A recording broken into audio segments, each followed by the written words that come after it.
अगला टॉपिक जो आपका है वो है स्ट्रिंग इन सी। स्ट्रिंग क्या होते हैं? Set of characters. जैसे ए एक कैरेक्टर है, बी एक कैरेक्टर है, अजय एक स्ट्रिंग है।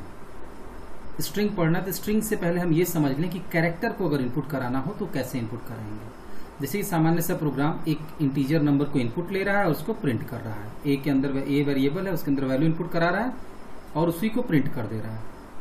अगर मान लीजिए हमको कैरेक्टर इनपुट लेना होता तो क्या करना पड़ता? ये जो INT है इसकी जगह पर हम लिखते CHAR। इससे पहले इसको रन करा के देख लें। अगर हम इसको रन कराते हैं, जो नंबर इनपुट कर रहे हैं वो नंबर प्रिंट हो जा रहा है। ठीक है, ये आप जानते हैं। अगर कैरेक्टर इनपुट करना होता तो हम लिखते CHAR, क्योंकि वो तो कैरेक्टर हो जाता। अब उसमें 0 डालने की जरूरत आपको नहीं पड़ती। अब इंटर नंबर लिखिए, तो मैसेज है, आप कुछ भी लिख सकते हैं। हमने मान लीजिए CHAR लिखा, इंटर CHAR, ये मैसेज प्रिंट होगा और यहाँ पर स्कैनअप से ऐसे ही इनपुट होगा। बस अंतर क्या होगा, क्योंकि ये कैरेक्टर है तो %d की जगह %c का इस्तेमाल करेंगे और यहाँ पर प्रिंट करते समय प्रिंटफ में %d की जगह पर %c का इस्तेमाल करेंगे। अब ये क्या करेगा, कैरेक्टर टाइप का एक वेरिएबल ए आपने बनाया है। जब कैरेक्टर वेरिएबल ए बनाया है, जैसे इंटीजर वेरिएबल आप बना रहे थे तो वो सिर्फ एक ही इंटीजर को स्टोर कर पा रहा था। जब एक से ज्यादा इंटीजर स्टोर करने की आपको आवश्यकता पड़ रही थी तो आपने एरे बनाया। उसी तरह से यहाँ पर कैरेक्टर एरे है, कैरेक्टर का एक वेरिएबल है ए। इसका मतलब ये है कि ये सिर्फ एक सिंगल कैरेक्टर को स्टोर कर पाएगा, चाहे ABCD कोई भी एक वैल्यू को स्टोर कर पाएगा। अब अगर आपको स्ट्रिंग एक से ज्यादा, जैसे अजय, आकाश, विकास इनपुट करना है तो इसके लिए आपको कैरेक्टर एरे की आवश्यकता पड़ेगी। तो फिलहाल पहले सामान्य कैरेक्टर इनपुट कैसे करेंगे आप देखिए। जैसे आपने कहा CHAR है तो एक कैरेक्टर वेरिएबल बन गया ए। आपने कहा प्रिंटफ इंटर CHAR, आपकी स्क्रीन पर लिख के आएगा इंटर CHAR और जो कैरेक्टर वेरिएबल आप इनपुट वैल्यू आप इनपुट करेंगे वो ए के अंदर आएगा। फिर उस ए को ये प्रिंट कर देगा। बस ये ध्यान रखना है कि इंटीजर इनपुट करते समय %d का इस्तेमाल कर रहे थे और कैरेक्टर को इनपुट करते समय आप %c का इस्तेमाल कर रहे हैं। रन कराइए इसको। अब इंटर CHAR लिख के आएगा। मान लीजिए हमने ए इनपुट किया तो आपका आउटपुट आ जाएगा, जो कैरेक्टर आपने इनपुट किया वो आउटपुट आ जाएगा। अब यहां पर अगर आपको स्ट्रिंग इनपुट करनी होती तो क्या करते आप? परिवर्तन क्या होता है इसको ध्यान दीजिए। पहले तो ये समझ लें स्ट्रिंग होता क्या है। स्ट्रिंग कैरेक्टर एरे होता है। जैसे आपका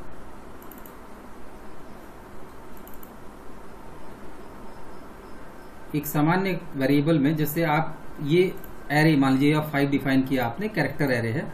अगर आप अजय इनपुट करेंगे तो इस तरह इनपुट होगा AJAY और लास्ट में जहां पर स्ट्रिंग खत्म होगी वहां पर बैकस्लैश और 0। ये स्ट्रिंग टर्मिनेटिंग कैरेक्टर होता है, इसको नल कैरेक्टर भी कहते हैं। हर स्ट्रिंग के लास्ट में ये होता है, जिससे ये पता लगता है कि हमारी स्ट्रिंग यहां पर खत्म हो गई। ये ध्यान रखिएगा, जैसे y स्टोर होने के लिए मेमोरी में 1 बाइट जगह लेगा, क्योंकि इंटीजर एरे था तो 2-2 बाइट होती थी। जैसे अगर पहला वाला 122 पर है तो अगला 124 पर होता था। लेकिन यहां पर क्या होगा, पहला अगर 122 पर है तो अगली सेल 123 पर, उसकी अगली 124 पर, अगला 125 पर, अगला 126 पर। क्यों? क्योंकि कैरेक्टर स्टोर होने के लिए मेमोरी में 1 बाइट जगह लेता है।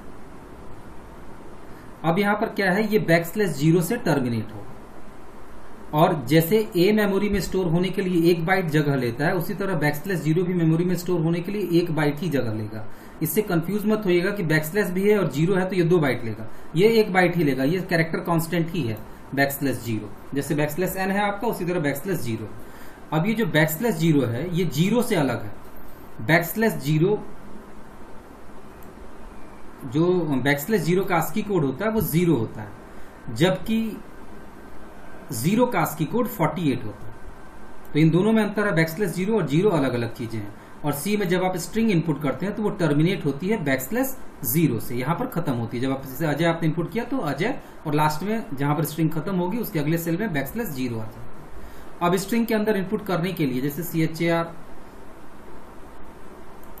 आप इस तरह इनपुट कर सकते हैं। जैसे आपने लिखा CHAR C ब्रैकेट बना दिया = ABCD, इस तरह भी इनपुट हो सकता है। CHAR C of 50 बराबर ABCD, ऐसे भी इनपुट कर सकते हैं। या तो CHAR C सिंगल कोट्स में ABCD \0। तो ये सब अलग अलग कैरेक्टर के रूप में इनपुट होगा। तो फिलहाल हमको इस तरह से कांस्टेंट इनपुट करने की आवश्यकता नहीं पड़ती है। और ये जो है, ये चीज जो आप देख रहे हैं, ये बहुत सारे वर्जन में ये दोनों अलाउड भी नहीं है। आप इस तरह स्ट्रिंग के अंदर वैल्यू इनपुट नहीं कर सकते। इसके लिए आपको स्कैनफ या गेटस या जो भी इनपुट फंक्शन है उसका इस्तेमाल करके ही आप इनपुट कर सकते हैं। या तो अगर आप एक स्ट्रिंग के अंदर वैल्यू को डालना चाहते हैं तो आगे फंक्शन है जिसका इस्तेमाल करके आप स्ट्रिंग में वैल्यूज को कॉपी कर सकते हैं। इस तरह से आप कर सकते हैं। तो ये नीचे दो देख रहे हैं आप, डायरेक्ट इनिशियलाइज अगर आपको करना हो तो इस तरह CHAR C of 5 बराबर स्टार्टिंग ब्रेस, जैसे आप इंटीजर वेरिएबल के अंदर क्या डाल रहे थे, 5, 10, 20, 30, 40 इस तरह करके लिख लेते थे। अब क्योंकि ये कैरेक्टर एरे है तो हर कैरेक्टर को इसमें जो डेलीमीटर होता है वो सिंगल कोट्स होता है कैरेक्टर के लिए, और स्ट्रिंग अगर होती तो डबल कोट्स होता इस तरह से। तो एक कैरेक्टर पहले A of 0 में आप चाहते, C of 0 में आप चाहते हैं, जैसे C of 5 आपने डिफाइन किया है तो C of 0 में A चाहते हैं तो सिंगल कोट्स में A लिखेंगे, फिर कॉमा, पहली वैल्यू हो गई, C of 0 में A चला जाएगा। उसके बाद C of 1 में आप B चाहते हैं तो कॉमा के बाद सिंगल कोट्स लगाएंगे, B लिखेंगे, सिंगल कोट्स लगाएंगे। इसका मतलब सिंगल कोट्स ये बताता है कि ये कैरेक्टर है। तो इस तरह से आप इनपुट कर सकते हैं। तो ये डायरेक्ट इनिशियलाइजेशन के तरीके हैं जो कि नॉर्मली यूज नहीं किए जाते हैं। तो फिलहाल हम इसको छोड़ते हैं, वापस चलते हैं। अब अगर आप स्ट्रिंग इनपुट करेंगे तो स्ट्रिंग इस तरह से इनपुट होगी। अब अगर स्ट्रिंग इनपुट करना होता इसी प्रोग्राम में तो हम क्या परिवर्तन करते, यहां पर हमको एरे डिफाइन करना पड़ता, जो भी साइज का एरे आप चाहते हो, जैसे A of 20 हमने कर दिया, 20 सेल का एक इंटीजर कैरेक्टर एरे बन गया। आपने कहा इंटर CHAR की जगह हम मैसेज बदल देते हैं STRING स्ट्रिंग। फिर हमने कहा स्कैनअप %C %A। अब %C कैरेक्टर के लिए यूज होता है, लेकिन अगर आप स्ट्रिंग इनपुट कर रहे हैं तो इसकी जगह पर %S का इस्तेमाल होगा। और एक चीज और ध्यान रखेंगे, जब आप पूरी की पूरी स्ट्रिंग को इनपुट करते हैं तो % का साइन नहीं लगता है। क्यों नहीं लगता है, इसके पीछे भी कारण है, बहुत ध्यान से समझिएगा इसको, कि जो एरे का नाम होता है ये अपने आप में कांस्टेंट पॉइंटर होता है। जो A है, A के अंदर A of 0 का एड्रेस ऑटोमेटिकली होता है। जब आप कोई स्ट्रिंग इनपुट कर रहे हैं, जैसे अजय आपने इनपुट किया, तो A of 0 A नाम के एरे में वो राइट करना शुरू करेगा A of 0 से, और जब तक वो स्ट्रिंग खत्म नहीं होगी एक एक सेल छोड़ करके सारे कैरेक्टर्स को राइट करेगा और लास्ट सेल में \0 डाल देगा। तो स्कैनफ में स्ट्रिंग को इनपुट करते समय जब %S का इस्तेमाल आप करते हैं तो % का साइन नहीं लगता है। आगे जब पॉइंटर पढ़ेंगे तो ये ज्यादा क्लियर हो जाएगा। इसके बाद आपने जब आप कहेंगे printf इंटर स्ट्रिंग, ये इंटर स्ट्रिंग आपकी स्क्रीन पर लिख के आएगी। और जब आप कहेंगे स्कैनफ %SA तो वो स्ट्रिंग जो भी अजय, आकाश, राम जो भी आप इनपुट किया होगा आपने, वो A के अंदर इनपुट हो जाएगी। और जब आप printf %C तो कैरेक्टर के लिए होता है तो आप क्या कहेंगे %S, printf %SA करेंगे तो जो स्ट्रिंग इनपुट हुई होगी वो प्रिंट हो जाएगी आपके सामने। इसको भी देख लेते हैं। Alt F9 किया हमने, कंट्रोल F9 किया। अगर हमने इनपुट किया AJAY, वही एग्जांपल वाला है, अजय इनपुट किया, वो अजय प्रिंट हो गया। जब आप अजय इनपुट कर रहे हैं तो अजय इस तरह से इनपुट होगा, A of 0 में A जाएगा, A of 1 में J जाएगा, A of 2 में A जाएगा, A of 3 में Y जाएगा और A of 4 में \0। अगर मान लीजिए A of 10 होता तो ये सेल 9 तक होती, लेकिन आगे कोई भी गार्बेज वैल्यू हो सकती है उसमें, तो इससे परेशान होने की जरूरत नहीं। जो स्ट्रिंग आपने इनपुट की, जहां पर वो स्ट्रिंग खत्म होगी वहां पर \0 आ जाएगा लास्ट में। ये स्ट्रिंग टर्मिनेटिंग कैरेक्टर होता है। इसी वजह से स्ट्रिंग को जब हम इनपुट करते हैं, इंटीजर एरे में ये सुविधा नहीं थी। इंटीजर एरे में कोई टर्मिनेटिंग कैरेक्टर नहीं होता था। इस वजह से क्या होता था कि जब भी हम, आपने देखा होगा इंटीजर एरे में जब हम लूप चला रहे थे तो normally for i = 0, i is less than size, पूरा साइज तक जाना होता था। लेकिन इसमें साइज तक जाने की जरूरत आपको नहीं है। इसको समझते हैं एक दूसरे एग्जांपल से। जैसे ये सी का प्रोग्राम है आपका, इसको बंद करते हैं। ये प्रोग्राम है आपका, इसमें क्या कहा है, has include stdio.h, has include conio.h, has define size 20। Size की साइज को डिफाइन किया 20। मतलब ये जो सेल आप 5 सेल की देख रहे हैं ये 20 सेल की बनेगी, 0 से लेके 19 तक। इसमें तो कोई दिक्कत नहीं होगी, किसी को नहीं होनी चाहिए। अगर कोई दिक्कत होगी तो पूछ लीजिएगा। इसके बाद आपने कहा int i = 0। i नाम का एक वेरिएबल ले लिया जिसकी वैल्यू 0 कर दी है। i नाम का वेरिएबल है जिसकी वैल्यू 0 है।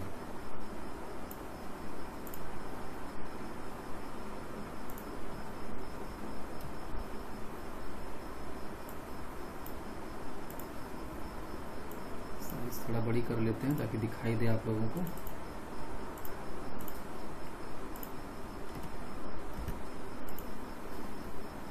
ठीक है, आई नाम का वेरिएबल है जिसकी वैल्यू 0 है। आपने कहा प्रिंटफ इंटर स्ट्रिंग, आपने कहा स्कैनर %a, तो जो स्ट्रिंग आप इनपुट करेंगे वो a के अंदर आ जाएगी। मान लेते हैं कि आपने अजय ही इनपुट किया है, ठीक है।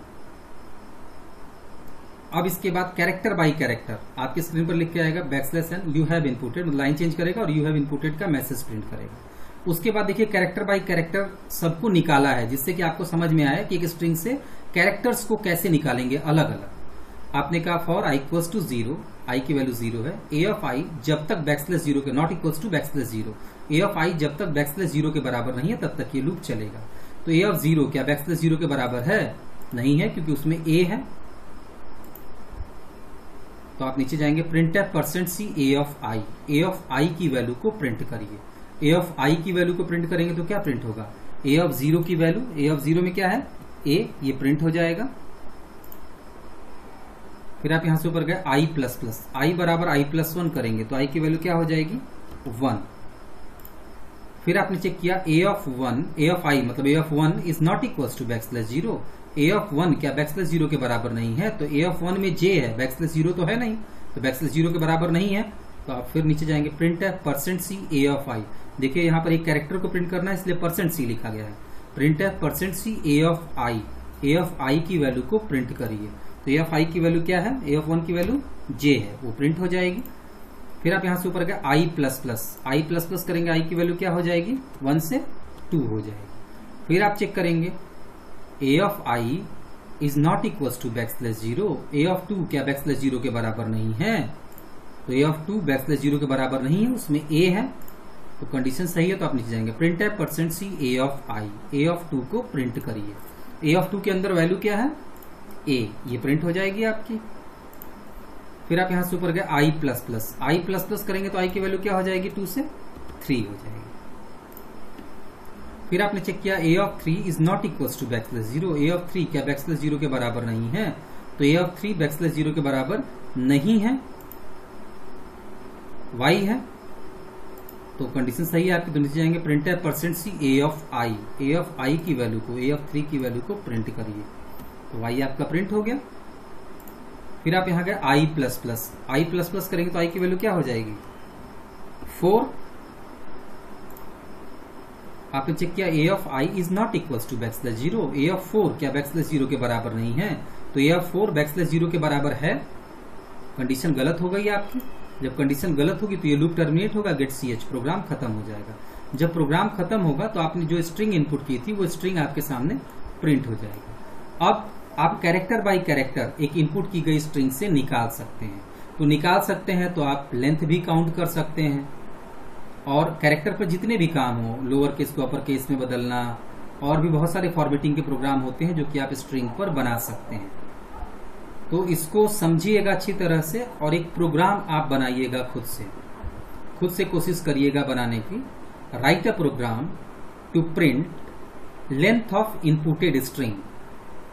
इनपुट की गई स्ट्रिंग जैसे अजय है तो आपका 4 प्रिंट होना चाहिए। ध्यान दीजिएगा इस प्रोग्राम को बनाते समय, ये क्लू है आपके लिए। i की वैल्यू 4 है पिछले प्रोग्राम में, कैसे हुई है ये ध्यान दीजिएगा।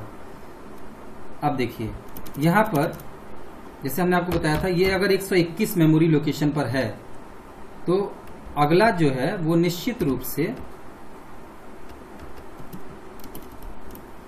122 पर होगा, ये 123 पर होगा, ये 124 पर होगा, और इसका अगला 125 पर होगा, और इसी तरह आगे, क्योंकि कैरेक्टर जो है मेमोरी में स्टोर होने के लिए 1 बाइट ही जगह लेता है।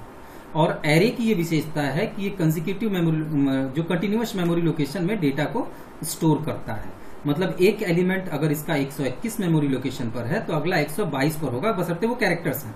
कैरेक्टर मेमोरी में 1 बाइट जगह लेते हैं। यहीं पर अगर फ्लोट रहा होता तो पहला अगर 121 पर होता तो अगला 4 बाइट आगे मतलब 125 पर होता, उसका अगला 129 पर होता, उसका अगला 134 पर होता, उसका अगला 139 पर होता, मतलब 4-4 बाइट का अंतर होता। ये कैरेक्टर है तो इसमें 1-1 बाइट का अंतर होगा। तो इसको समझने का प्रयास करिएगा और ये प्रोग्राम बनाइएगा लेंथ ऑफ इनपुटेड स्ट्रिंग का। बन जाए तो भेजिएगा, और जैसे ही पहला प्रोग्राम आपका आएगा हम तुरंत उसका सॉल्व अपलोड कर देंगे यूट्यूब पर। Thank you.